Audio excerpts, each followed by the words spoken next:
With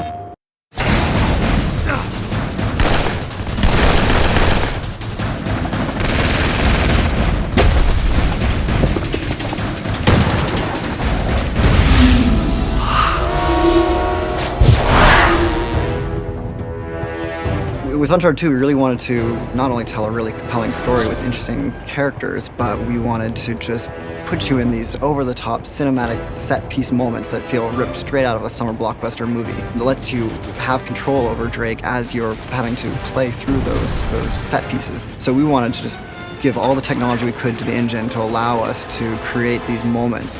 What the hell are they doing? On PlayStation 3, for our first game, we were using probably only 30% of the power of the cell, and this time we're like getting close to 100% of like using all the power of the PS3, and how can we use it just to make the game look just beautiful and have better gameplay and just more everything over the top and all that stuff.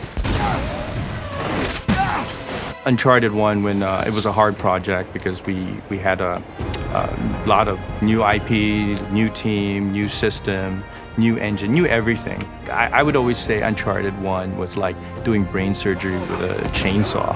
In Uncharted 2 is a totally different beast. We have precision instruments now that freed up a lot of time for the production, and that was huge because that gave us the time to do more creating rather than R&Ding.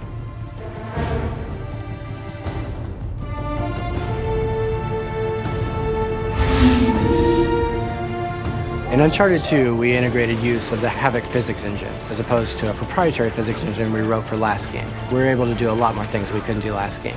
We can have light fixtures hanging up the ceiling that are dynamically reacting to events that are going on around you.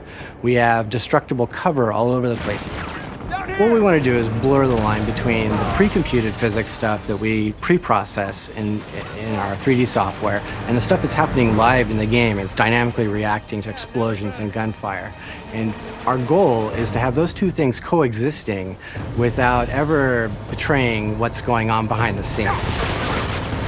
The biggest thing I think that we want to do from Uncharted 1 to Uncharted 2 was really to just push the characters to just another level of believability. We decided to just add a lot more polygons into the model and really redo the entire face rig to kind of get those secondary motions of the face, like the subtle details of like the muscles moving good. And we use like so much of the power of the PS3. I mean, we're literally creating characters that are just like film. It's pretty amazing. He can't know about us.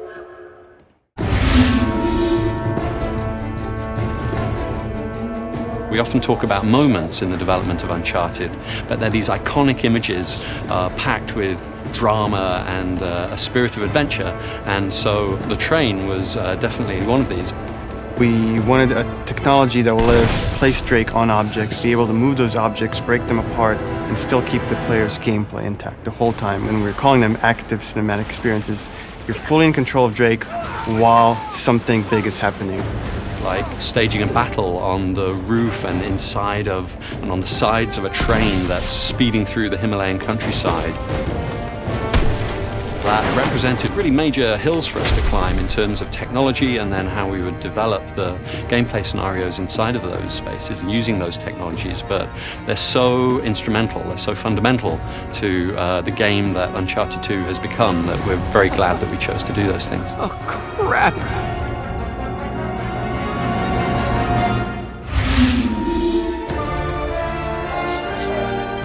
With the Uncharted franchise, we really are bringing a unique set of gameplay mechanics that no other game is providing. We're a third-person cover-based shooter, but we also have a hugely expansive traversal moveset. So we've got characteristics of a platform game, and then we've got great hand-to-hand melee combat, so it's all seamlessly fluid, and Drake just really feels like a fully realized human being, and anything that you think you could do, Drake can do. So in Uncharted 2, we had three pillars of gameplay. We had traversal, we had gunplay, and we had hand-to-hand combat. And we set up scenarios, and we changed the animations. We did all these things that would enable you to kind of seamlessly go to any of those things at any time. And so we really wanted to kind of give that really good cohesive feel to your entire experience.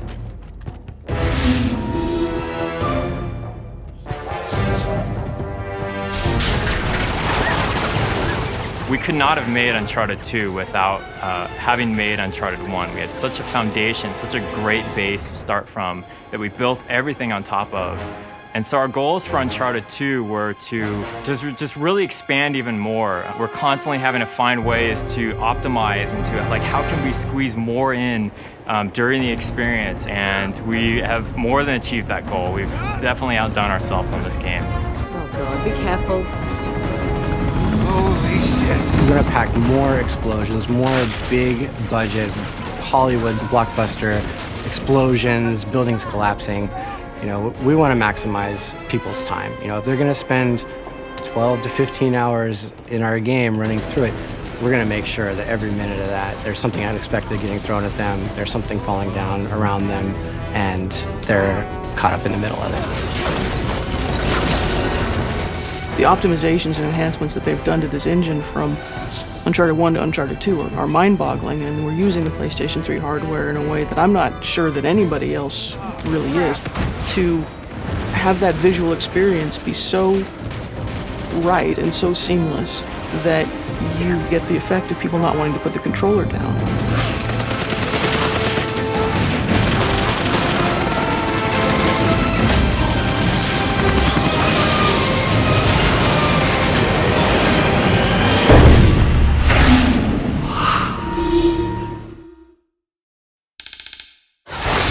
PlayStation